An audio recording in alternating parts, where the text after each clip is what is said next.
नमस्कार दोस्तों, मेरा नाम है कुशल सिंह राठौर, सीधी इन्फोटेक से। और आज आपके लिए एक वीडियो ला रहा हूँ जिसमें हम देखेंगे एंकर टैग्स क्या होते हैं। तो सबसे पहले मैं एंकर टैग का इंट्रोडक्शन दे देता हूँ। एंकर टैग दो टाइप के होते हैं, इंट्रा और इंटर। और एंकर टैग हम यूज़ क्यों करते हैं, जैसे कि दो फाइल्स है, हमको उन दोनों को एक साथ कनेक्ट करना है, तो उसके लिए एंकर टैग यूज़ करते हैं। या फिर उसको बोल सकते हैं एक लिंकिंग का सोर्स है जिससे हम लिंकिंग करते हैं। और ये दो टाइप के होते हैं। तो सबसे पहले होता है इंट्रा। इंट्रा में क्या होता है, जैसे एक ही फाइल में दो अलग अलग प्लेसेस को लिंकिंग करते हैं। और इंटरलिंकिंग क्या होता है, दो फाइल को करते हैं।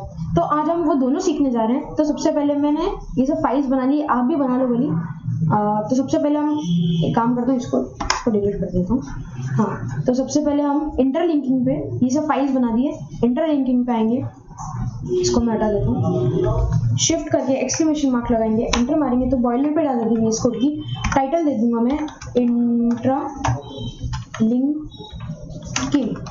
इंटरलिंकिंग देने के बाद अब मैं इधर आऊंगा। तो सबसे पहले ए टैग का सिंटेक्स क्या होता है। ए टैग जैसे VS कोड में लिखते हैं, एंटर मारते हैं तो ए टैग का सिंटेक्स ये होता है, AHREF इजिकल टू जो भी हम दाइना फाइल्स का नाम देंगे।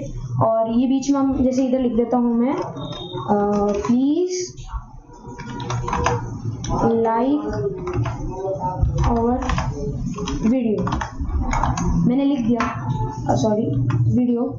अब मैंने ये लिख दिया और ये एंकर टैग का क्लोज हो गया। अब मैंने ये तो लिख दिया। अब इंटरलिंकिंग में जैसे कि दो अलग अलग प्लेसेस का होता है, तो हमको थोड़ा तो स्पेस देना पड़ेगा ताकि इंटरलिंकिंग में आपको समझा पाऊँ। तो सबसे पहले क्या कर दूंगा मैं, इधर मैं br लिखूंगा, सॉरी br एंटर और ऑल्ट शिफ्ट दबा के इसको कॉपी कर लूंगा। कॉपी कर लिया मैंने, कंट्रोल S दबाऊंगा। तो पहले मैं इस चीज को समझाता हूँ। इसमें HREF का मतलब होता है रेफरेंस। तो हम रेफरेंस तो देंगे ही ना कि भाई हम कौन सी चीज कहाँ से उठा रहे हैं, उसका रेफरेंस क्या है। तो इसलिए हम HREF यूज करते हैं। और इसके बीच में जो भी जगह से हम ले रहे हैं, तो इसका मैं एक बार बाद में आपको थोड़ा समझाऊंगा। अभी हम खाली HREF पे ध्यान देते हैं। तो HREF मैंने आपको समझा दिया, रेफरेंस होता है। अब ये मैंने प्लीज लाइक और वीडियो लिखा है, तो ये आ तो रहा है, ये आएगा इधर। तो ये मैंने कब लिखा है, ए टैग क्लोज होने के बाद, ए टैग क्लोज होने के पहले लिखा है। तो ये मतलब ए टैग के अंदर लिखा गया है। अब मैं क्या करूंगा, इधर जाऊंगा, एंटर मार के ए टैग लिखूंगा, एंटर मारूंगा। लेकिन हमको इधर HREF नहीं लिखना है, हमको रेफरेंस का नेम देना पड़ेगा ना। तो नेम लिखेंगे। नेम का नाम दे दूंगा मैं सीधी इन्फोटेक देने के बाद मैं इसको कॉपी कर लूंगा, कंट्रोल C। और जो HREF है रेफरेंस, तो रेफरेंस का नेम देना हमको, तो रेफरेंस का नेम हम वही देंगे जो हमने नीचे नेम दिया है। अब ये दे दिया मैंने, लेकिन एक चीज ध्यान रखनी है आपको, जो नाम लिखा है उसके पहले हैशटैग लगाना है। तो हैशटैग लगाना जरूरी है। हैशटैग लगा दूंगा, कंट्रोल S कर दूंगा। तो हाँ, एक चीज भूल गया मैं, अब इधर लिखा तो है मैंने नेम, लेकिन नेम पे कुछ दिखेगा नहीं क्योंकि इधर तो मैंने कुछ लिखा ही नहीं है। तो अब मैं क्या करूंगा, इधर जाऊंगा, टेप दबाऊंगा, H1 लिखूंगा, एंटर मारूंगा, इधर लिख दूंगा and subscribe our channel, control S करूंगा और ओपन विद लाइव सर्वर करूंगा। तो ये जैसे कि दिख रहा है, आपको दिख रहा है, ये दिख गया। तो जैसे मैं, अब आपने देखा क्या हुआ इधर, मैं आपको वापस समझाता हूँ। ये थोड़ा जूम ज़्यादा हो गया, 100% कर देता हूँ, मैं आपको दिखाने के लिए जूम कर दूंगा। अब तो इधर हो क्या रहा है, एक तो पार्ट है हमारा इधर और एक है इधर। अब किसी जने को डायरेक्ट उसी कंटेंट पे जाना है जहाँ पे ये बीच का, उसको ये सब पढ़ना ही नहीं है, उसको डायरेक्ट इधर जाना है।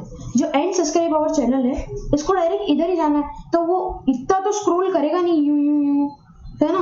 तो वो क्या करेगा, डायरेक्ट मैंने एक लिंक बना दिया इधर, तो वो उसने लिखा प्लीज लाइक आवर वीडियो, तो वो इस पर क्लिक करेगा। हाँ, मेरे को उधर जाना है तो ये उसका ही लिंक है, मैं इधर क्लिक करूंगा, ये एंड सब्सक्राइब आवर चैनल।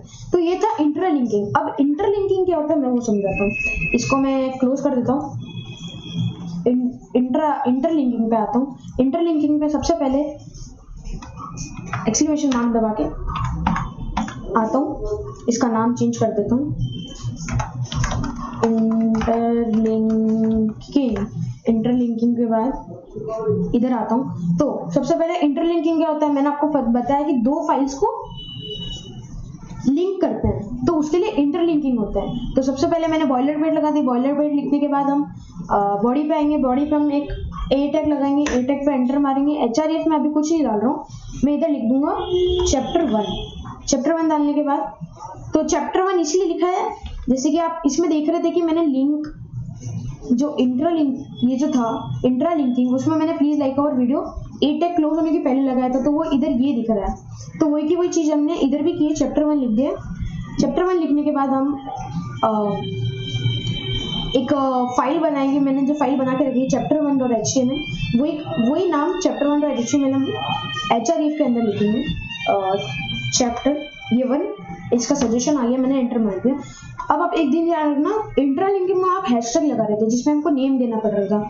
इसमें हैशटैग नहीं लगाएंगे, डायरेक्टली फाइल का नाम लिखेंगे। ये लिख दिया। अब एक काम करता हूँ, चैप्टर 1 फाइल में कुछ तो लिखना पड़ेगा ना, तो इसमें लिख देता हूँ। मैं इसको क्लोज कर देता हूँ। बॉयलर प्लेट लगाऊंगा, एंटर मारूंगा, टैब नाम लिख दूंगा चैप्टर 1, वापिस टैब। अब मैं इधर क्या करूंगा, HR लिखूंगा, HR, और इसकी मैं विड्थ दे दूंगा, विड्थ जो कि होगी 100%। ऑल्ट शिफ्ट दबाऊंगा, इसको 3 बार कॉपी कर लूंगा। इसकी मैं दे दूंगा 50 और इसकी दे दूंगा मैं 20। कंट्रोल S करूंगा। अब मैं एक बार देख लेता हूँ कि चैप्टर 1 भाई फाइल बन रही है और अच्छे से रन तो हो रही है ना। तो ये देखिए, जैसे कि आप देख सकते हो ये HR है, हॉरिजॉन्टल लाइन बन गई, एक हॉरिजॉन्टल लाइन बन गई। मैं इसको क्लोज कर देता हूँ, इसको भी क्लोज कर देता हूँ और एंकर टैग को भी।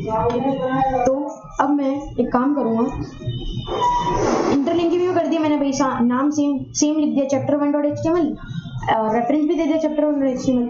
अब आप मेरे को कमेंट करके बताना कि अगर हम इस लिंक को क्लिक करेंगे तो वो chapter1.html खुलेगा कि नहीं खुलेगा। अगर खुलेगा तो प्लीज लिख देना anchor tag OP in the chat, ठीक है। तो ये लिख दिया हमने। अब मैं इसको इंटरलिंकिंग वाली जो फाइल है उसको मैं ओपन विद लाइव सर्वर करूँगा। ओपन विद लाइव सर्वर किया, चैप्टर 1 आ गया। अब चैप्टर 1 को मैं जैसे क्लिक करूंगा तो ये चैप्टर 1 फाइल खुल गई। अब आप अगर आप जैसे कि अभी तो इसमें क्या हो रहा था कि एक ही फाइल में कोई नए टाइप नहीं खुल रहा था, एक ही फाइल में चैप्टर 1 आ रहा था, और आप चाहते हो कि जो चैप्टर 1 फाइल है वो दूसरे टैब में खुले, तो उसके लिए आप क्या लिखोगे, टारगेट ब्लैंक, कंट्रोल S करेंगे, ऑल्ट टैब दबाएंगे, कंट्रोल R,